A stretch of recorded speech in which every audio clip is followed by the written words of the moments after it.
Hello everyone, আমাদের kitchen থেকে সবাইকে আসসালামু আলাইকুম। আজকে একটা কাতলা মাছের মজাদার রেসিপি নিয়ে চলে এসেছি। সেটা হচ্ছে পোস্ত আর কাজু বাদাম বাটা দিয়ে কাতলা মাছের একটা রেসিপি। আমরা তো অনেক রকম কাতলা মাছের রান্না করি, যেমন ঝাল, ঝোল, কালিয়া, কোনো সবজির সাথে দিয়ে রান্না করি, কিন্তু এই রেসিপিটা একবার বানিয়ে দেখুন। বিশ্বাস করুন বন্ধুরা, আপনাদের প্রশংসায় শেষ হবে না, এত সুন্দর খেতে লাগে। তো দেখুন আমি কিভাবে করি। প্রথমে মাছটা ভেজে নিয়েছিলাম, তারপরে পেঁয়াজ বাটা দিয়ে পেঁয়াজটা কষে নিয়েছি, তারপর টমেটো আর কাঁচা লঙ্কা বাটা দিয়ে কষে নিয়েছি, তারপরে লবণ দিয়েছি, গুঁড়ো মশলা দিয়েছি, আবার কষে নেব। তো শুধু কষতে হবে, শুধু মশলাটা কষতে হবে।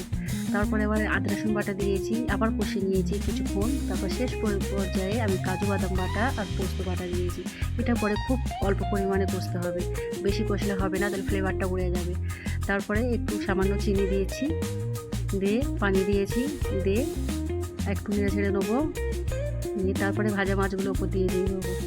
বিশ্বাস করুন বন্ধুরা, একবার বাড়িতে হলে এই রেসিপিটা ট্রাই করে দেখুন। খুব সুন্দর খেতে লাগে, ফ্লেভারও খুব সুন্দর হয়। যদি ভালো লাগে একটা সাবস্ক্রাইব করবেন। Thank you.